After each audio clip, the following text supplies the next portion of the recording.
Hey, this is Cam from the Brother Slim, and welcome back to some more Cosmere RPG coverage. This video is the first one of a series diving into the Stormlight Handbook, so this is mostly all the character options and all that kind of good stuff.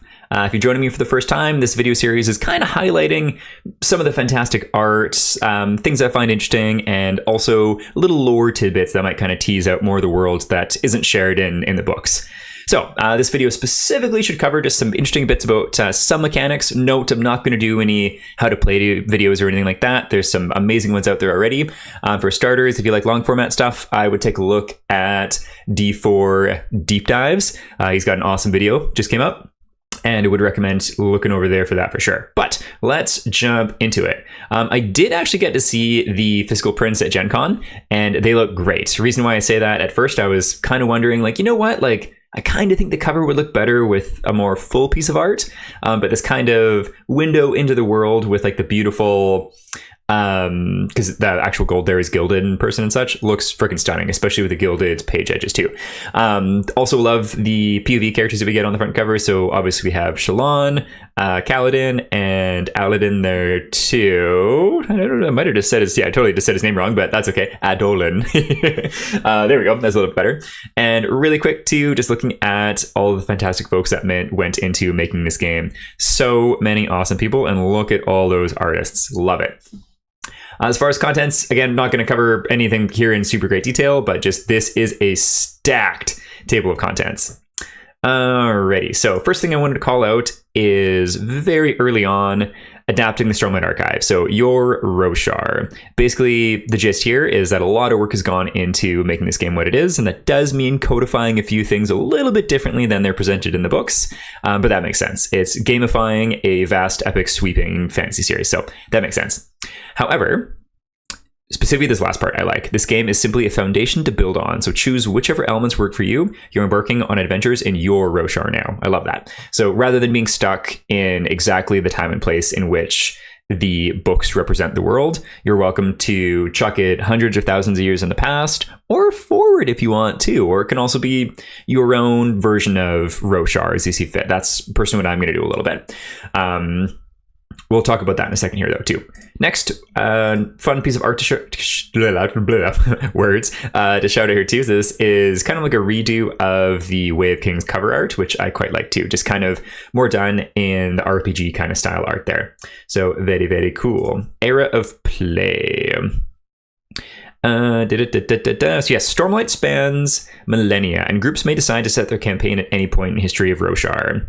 These books describe the world as it exists during the True Desolation era, specifically in the year of global war that follows the events of Oathbringer.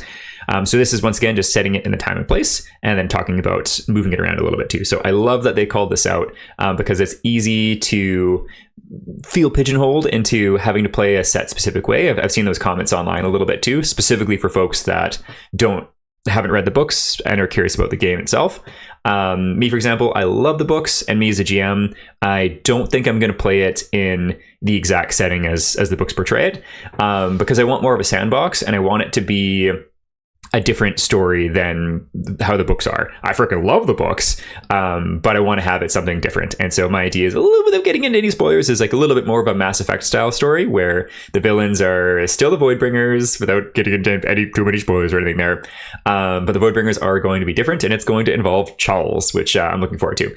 And important note as a GM, make sure you talk about expectations in a session 0 at bare minimum too. You don't want people coming in expecting the campaign to have Kaladin or Dalinar as important NPCs that you might go out and maybe even fight alongside, and have them not present in the campaign at all. So for me personally, I don't know if I would have the chops personally to like jump in and roleplay any of those POV characters. I've read them for so many years, and I want to keep them distinct from like the game, I guess. That might just be a personal take. I think I've read it online, called like the Matt Mercer effect for anyone playing Exandria, where there's so many characters that are so well developed over many, many years of Critical Role's actual plays that trying to embody them is intimidating. And me personally, I would rather just use the setting as a sandbox and play with that rather than using the linchpins of the existing POV characters. That's a personal take. All the power to any GMs that do throw these epic, awesome characters in though too. That was a bit of a ramble. Onwards we go to the plot die. So the plot die is one of my favorite mechanics that showed up during the playtest. I think I shared before, but I got to playtest from pre-alpha onwards, which was such a treat. The plot die didn't change too much, which I'm stoked on. Originally, it was close to what it is now, changed quite a bit, and then they brought it back to this version, which I like. With some, it has changed a little bit. But anyways, that's a little rambly too. The gist is, a big thing with Cosmere stories, and definitely Stormlight, is meeting the moment when that moment is really important, and this mechanic captures that really well. So let's use the example of you're facing off against your nemesis. You're both low on health, and it's your turn, and you're attacking them or doing whatever it is you might be doing to them. This would be an opportunity to use the plot die, and the GM would ask you to raise the stakes on whatever test you're doing to defeat them. So let's say you're going for epic kill, for example. So you would make your attack roll, and you would also roll a d6, which is the plot die. It's got some different things though. So basically there's either complications on a 1 or a 2, or opportunities on a 5 or a 6. So an opportunity is basically a crit or some sort of narrative flair. My favorite use of the plot die is for narrative flair. So let's use the example of the test I'm trying to beat to actually defeat my nemesis is a 20. And I only rolled an 18, but I got a 1 on the plot die. That would mean I can add 2 to the results, bring me to 20, which means I would succeed with a complication. And so again, there can be mechanics for complications, but my personal favorite is narrative. So what could some examples be there? Maybe when you get the killing blow, they also stab you and disfigure you in some way, and that brings you onto a new journey of self-healing and discovery. Or maybe as they lean in with their dying breath, they share a hitherto unknown secret that now sends you spiraling off on a new adventure quest. Once again, maybe internally or externally. Some new things come up. That's a new complication to overcome, and maybe that's relatively short term or in a session or two, or maybe it's a new character arc that's going to span many months of play. I love the mechanic. It's so much fun. Also, if you don't get a complication or opportunity, I'm pretty sure you can bank it and then choose to roll when you see fit to. And there's the plot die comes up in other ways as well, and it's a really fun mechanic that is a great way for GMs to be able to engage the table in the story and treat it as much more of a collaborative story rather than just the GMs, which is fantastic. Onwards we go. So complications we touched on a little bit. I do want to quickly touch on the action economy of when you're in encounters. And so fights, obviously that makes sense, but encounters don't need to just be combat. They could be puzzles. They could also be channeling your inner Yasna Colon and doing some debates and such, and using your various abilities in the debate. So things like that. And so the action economy is basically, instead of like 5e D&D, or at least pre-2024, because I haven't read any of the new stuff, instead of just rolling a d20, you choose if you're going to do a fast or a slow turn. If you're doing a fast turn, you're going to likely go ahead of all your enemies, and you get 2 actions. For example, it might be an action to attack and an action to move. Or you could go slow, and then you get 3 actions, but chances are your enemies are going to go first. And then there might be abilities that cost 3 actions to use, for example. So you can kind of really strategize just with yourself. And then because of the way fast turns and slow turns work, is you're not going to have the same 5e effect of, you know exactly what you want to do. It's half an hour later, and then the person that is going just ahead of you totally accidentally kiboshes your plan, and you need to pivot on a dime to figure out what you want to do. So it reduces that a little bit, and it's not entirely freeform, but more freeform still with structure. It's a fun one for sure.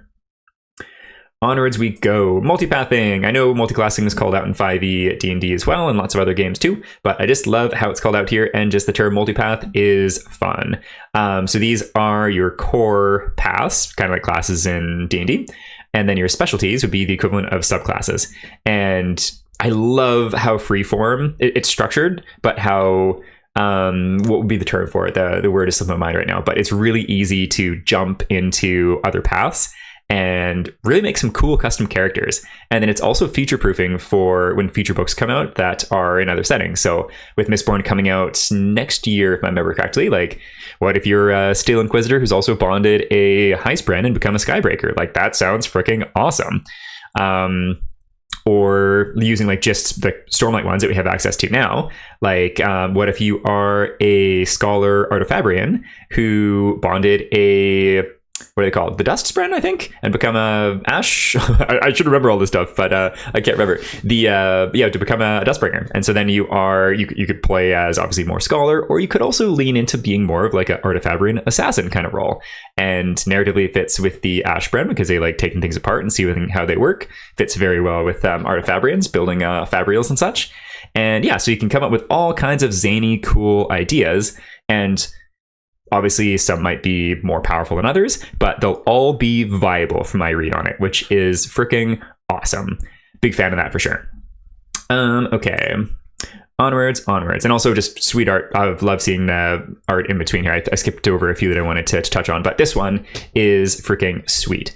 So I think we'll read these little blurbs and then go back to this picture here because I think it'll do more justice. I love this kind of pitch about thinking about your origins, so your backstory. And what's a good way to think about it? Know some major points and plot a few things out, but leave a whole bunch of holes in your backstory. Reason being is it can allow for emergent storytelling and surprises rather than it being done in the past. To paraphrase someone or other online, like why would you have the coolest things your character's ever done be in the past when they can be something that you get to enact in game? And so same idea with the backstory, like have the ideas of what's happened, but not the concrete facts, because then you can actually get into it in the game. So it could be either flashbacks to these moments that then you get to actually play through.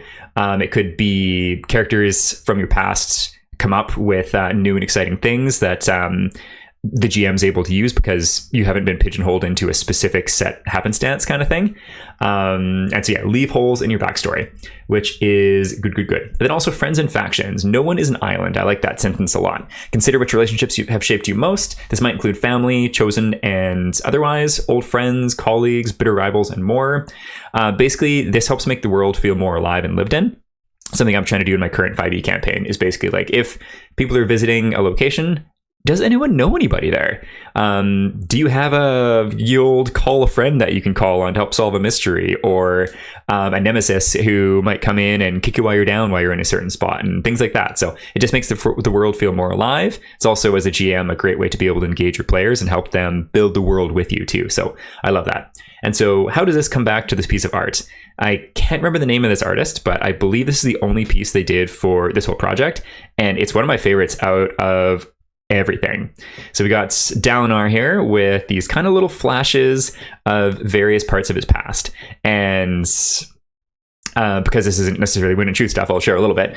Obviously, when we meet Dalinar in the books, we don't know a whole bunch about him. And all of this gets filled in with flashbacks wonderfully. And you really get just how full the character is, shall we say. So same idea, same principle with building your characters out. Like, have the ideas, know what trauma's been in the past, know what they've been through, but not the specifics, and have those specifics come out at the table, and have those specifics come out through like roleplay encounters and dice rolls, because nothing should be entirely set, which I just really like. And this art goes freaking hard. It almost gives me sci-fi vibes, and yeah, I love it. Okay, onwards we go to ancestry talents. Touching on this really quick, basically for Stormlight, part of the Cosmere RPG, you can either play as a human or a singer. And just fun art here too. This is probably, let's see. Yeah, it is. Lyra and Hesina and their son Oridon, who's Kaladin's younger brother. So it's fun to see them, which is great. And then we have a singer in Nimble form. This kind of similar to 5e D&D, choosing your race and such, but I like the way that they've done it, and it's much more freeform. Basically allowing you to create the character that you want to, rather than being stuck with specific bonuses for being a certain kind of gnome or whatever. So if you're human at different levels, you get to choose an extra talent, which is very powerful. If you're a singer, you get a whole new talent tree, all specific to various forms that you can change into when you go into higher storms, which is so sweet. There's a really powerful kind of beloved, I don't know if beloved is the right term, but there's a foresight wizard or divination wizard or whatever in 5e D&D, and you can kind of make a super omega version of that as a high level singer character, and it would be so much fun. So that's a character I would love to play as if I get the chance to. But sorry, that's a bit of a tangent. So changing your form, what can this do? What forms can you be? We're going to read through the various forms at least a little bit, because there's art for, I think, every single one and little blurbs about them. And some of them are ones that we haven't seen in the books, which is so cool. But same idea. So at various levels, you gain extra talents that you can use specifically for the singer talent tree. So let's move on here. Here is the talent tree. So at level 1, you get the change form, and you also, I believe if I read it correctly, get to pick either one of these 3. So you could be, if you're more warrior kind of character, it could be war form and work form. If you're a scholar, it could be meditation and scholar form. If you're a hunter, maybe art form and nimble form makes sense, kind of idea. Then as you level up, level 6, you get to get this one. And then as you level up higher, then you can get into these other wild forms of destruction, forms of expansion, or mystery. And like most of these, so storm form, dire form, envoy form, and maybe relay form, we know from the books, I believe. But decay form and night form, what the Hank Brown is that? So we'll touch on these really quickly here. So your traits, so changing the form, good stuff, good stuff. You get mate form and dull form no matter what, so you just start with those. Forms of finesse. So yeah, we'll read through the little blurbs here. So we've got war form here is the art, but first of all we have art form. Specializes in creative expression. You gain a heightened awareness of the rhythms, colors, and other aspects of the world around you. If you have carapace, it's purely cosmetic, representing radical self-expression, which is pretty cool. Nimble form specializes in physical and mental flexibility. Your protective carapace is minimal. Instead, you have an increased range of motion and mental focus. And then on to forms of resolve. So war form, very familiar with this via all of the Shattered Plains arcs. Specializes in combat, increasing your strength and stamina. Your body is large and covered with fierce carapace, which protects you like armor. Any aversions you might usually have to violence, pain, and death become slightly less pronounced in war form. Cool, cool. And here we have a picture of work form, a picture of scholar form. So specializing in labor, very self-explanatory. Scholar form specializes in scholarship, enhancing your mental process and memory. More patient and analytical. And then probably didn't need to read all these. They're a little more self-explanatory, but these ones are getting into the more of the dark side of the form, shall we say. So forms of destruction. Dire form specializes in unyielding strength and persistence, and this form is commonly used to guard objects or prisoners. You have substantial carapace with a jagged crest of spikes running along your head and shoulders. You're inclined towards obedience and your superiors, to your superiors, but obstinacy to others. Storm form is one of the first kind of forms of power that we see in the books. An elite battle form, optimized for physical prowess and honed attacks. You're covered in finesse-enhancing armored carapace that grows under your skin, poking through in ridges and spikes. You can manipulate and unleash powerful red lightning on your foes. So there's the action for it there too. Do we have storm form? No, but we do have relay form and decay form. So what's relay form? Relay form boasts speed and stamina, ideal for scouts. Your agile and muscular body is protected in the front by light carapace with smooth edges and aerodynamic spikes run along the backs of your forearm and calves. You can run great distances and avoid detection. Envoy form, which we see Venli take. Embellished, often used to serve administrative needs of the fused. Your tall form towers over others, and your ornate carapace is uniquely alluring. You comprehend any language after brief exposure and can grasp hidden context within the subtext of clues.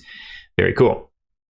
And then the forms of mystery, which are the 2 new ones, we'll read more thoroughly here. Decay form. The enigmatic decay form grants an insidious ability to sap vitality from other beings. Your thin carapace is jagged, brittle, and asymmetrical. People you touch find themselves less resilient while you remain in contact with them. The spiritual decay affects not just their bodies, but their minds, leaving them with nightmares long after the fact. That sounds frickin' sweet and dark, right? That sounds awesome. So I'm sure we'll see this form of power in future books. Night form grants unpredictable visions of the future, and your senses become more acute, especially at night. Petal-like carapace grows from your skull, framing your ears and enhancing your ability to perceive rhythms. In various lights, your carapace reflects different iridescent patterns. So this is bonding a night spren, and the previous one is a decay spren, I believe. A blight spren, my apologies. Which are really cool. These are spren that we haven't heard of yet. And I believe Nightform has its own table of things. No, not its own table. That's something else. Intervening premonitions. Start of each session, roll 2d20. So this is kind of that wizard thing I was talking about, where you get to roll dice and kind of save those results that you can then throw in to replace other players or NPCs' rolls or your own, which is really fun getting to muck with the dice, which is very, very cool. Onwards, we go to the human options, which there are a lot.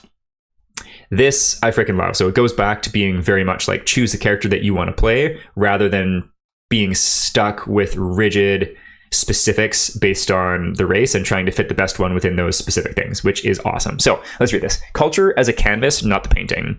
No group of people is a monolith. Rather than basing your character's personality on the cultural details in the following sections, instead, think of your culture as a series of stimuli you've been exposed to. Do you flourish in this environment, or do you feel like an outsider? What aspects of social customs resonate with you, and which ones don't? If you're Herdasian, you might scoff at being called cousin by a stranger who only shares your general ancestry, or the term might bring you a profound sense of comfort belonging in a foreign land.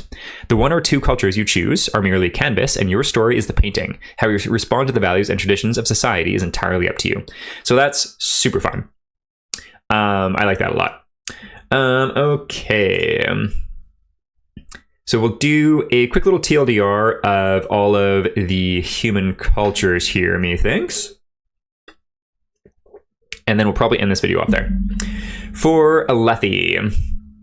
You know what? I don't think I'm going to read into them, actually, just because mostly if you hear and have read the books, it's all going to make sense. But maybe we'll just do a really quick little... maybe we'll do a quick just sentence or two. So, Alethkar is ruled by a monarch and 10 high princes. No, I'm not going to bother with it. Just going to touch on the expertise. So, expertise is a little broad and vague, and so players are going to have to be on the ball for when expertise comes into play. So, we'll use Alethi as the example because we're right here. You know the names, locations, and high princes of each princedom. Choose a princedom your character has lived in. You can replicate its regional dialect, and you know how to find vendors, public organizations, and landmarks there. Choose how proficient you are in the language, reading glyphs, as well as your literacy in women's script. And then regardless of your religious beliefs, you're familiar with Vorinism, the Almighty, and the Heralds. So that is super broad and vague. So to be able to actually make use of your expertise, no matter what culture you're from, you're going to have to be cognizant of that. And you can use it to help out with tests and such that you make with the dice, but you need to be aware of how kind of broad and vague that is for it to actually come up. That's one little critique is having the choice and keeping it broad is great, but too broad can make it into a challenge. So that's one thought there. But we'll we'll just go for some of the art. So we have Alethi, very military kind of like, very suit-like, very cool. The Azish looking awesome. Iriali, who are the golden people, which I didn't, like I said it before, but I didn't realize how gold they are. Super neat. Herdasians, here for it. Carpathian, heck yeah. Listeners, sweet. Honors we go. Nathan, Reshi, Shin, Thalen. Love me some Thalens. Is there anything else that we wanted to... Unkalaki, love big time. Here we are with the art there too. Kind of like ginger Hawaiians almost. Vidin, awesome. And then they also have Wayfarer, which I like that they included. So basically, if you don't feel like you fit into any of these, or maybe you're a world hopper, who knows, this one could be a good fit too. And then also, let's see. There's just a little note on here. I'm not going to read the full blurb, but I just like that they also adds that in the books, slavery is a big deal and it happens a lot with the singers. And so just managing that in a campaign. Okay, then I think we'll probably start with this awesome piece of art and get into character stuff next with the next video. But yeah, so that is a quick overview of the first, the first couple of chapters of the Stormlight Handbook. So once again, we'll be diving into a whole bunch more arts, more lore, specifically as we get into the various like Radiant class options and such, because there's a lot of really cool stuff there and a lot of really cool pictures that go along with it. So that's what I'm most excited for, but I did want to share this too, just kind of sharing little interesting facets about some of the game design and character options early on too. So we'll catch you next time, and thank you for tuning in. Bye!